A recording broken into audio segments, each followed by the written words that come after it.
Здраво, ова е 41-то издание на Видеологија со Златко Ѓелевски,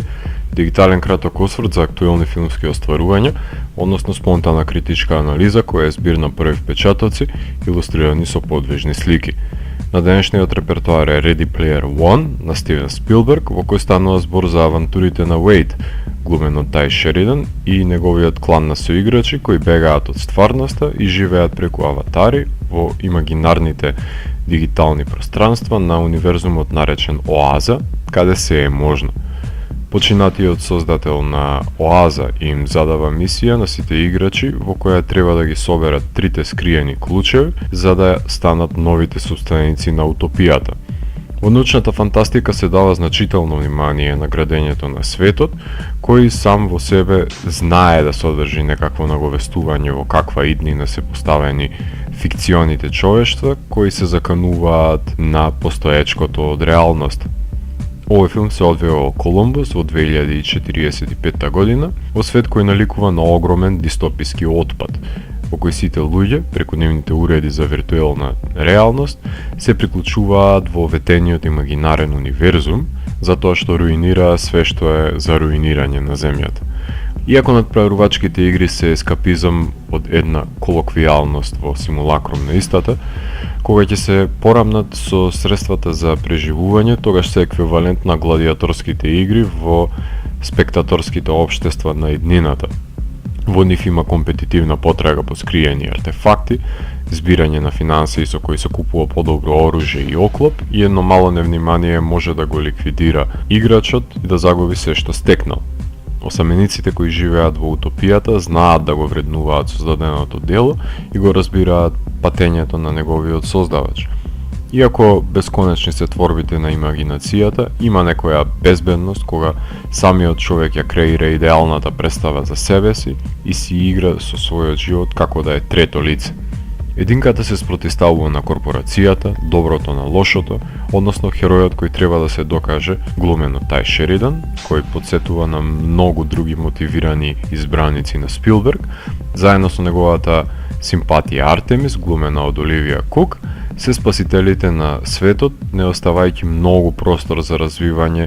на споредните ликови во филмот. Херојот Вейд Вотс е олицетворение на модерниот гик, осамен и несватен, обезвреднет и злоупотребен, фенбој кој треба да стане шизик на ризик покрај сите хейтери на популарната култура. Кај што има мегаломански корпорации, таму има и отпор. Постмодерните референции од поп културата се безбројни, имаме автомобили од култни филмови, монструми и херои, како Долориан, моторот на Акира, Бетмобил, Кинг Конг, T-Rex, Честбъстер, Железниот джин, Бетмен кој се искачува на Монтеверест и многу други, неколку се лесно воочливи, а мноштво од нив се присутни не цела секунда,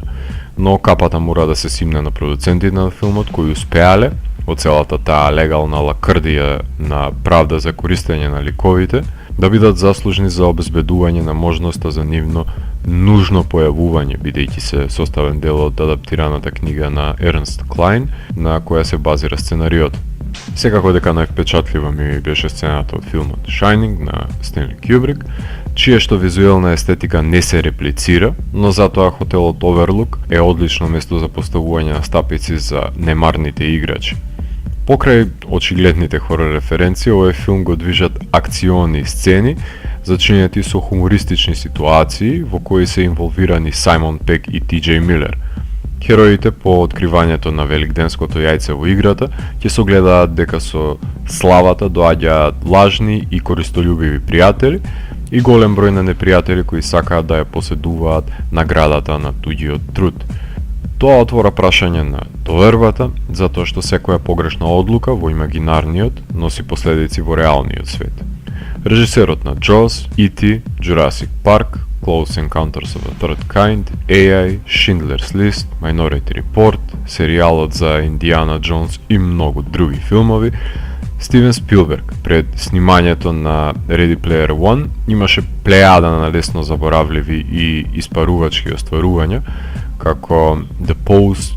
Bridge of Spies и многу други, но 33-тиот долгометражен игран филм на Стивен е вреден за издвојување, затоа што за прв пат по подолго време Спилберг најде начин да создаде дело кое ќе биде актуелно и ќе таргетира тековна проблематика во која е впрегната помладата генерација, која се храни со плодовите, но и отровите на дигиталната ера.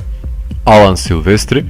златната резерва на Стивен Спилберг за Џон Вилијамс, приложи оркестрација која подсетува на сензибилитетот на филмската доба пред 20, односно 30 години,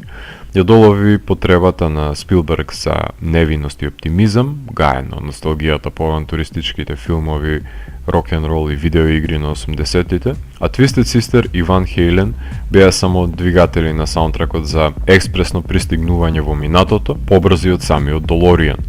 Дали ќе се памети музичкото видување на оваа ера на Силвестри, времето ќе покаже, или пак побезбедно за него ќе беше да направи обработки на веќе реферираните филмови, тоа нема да знаеме.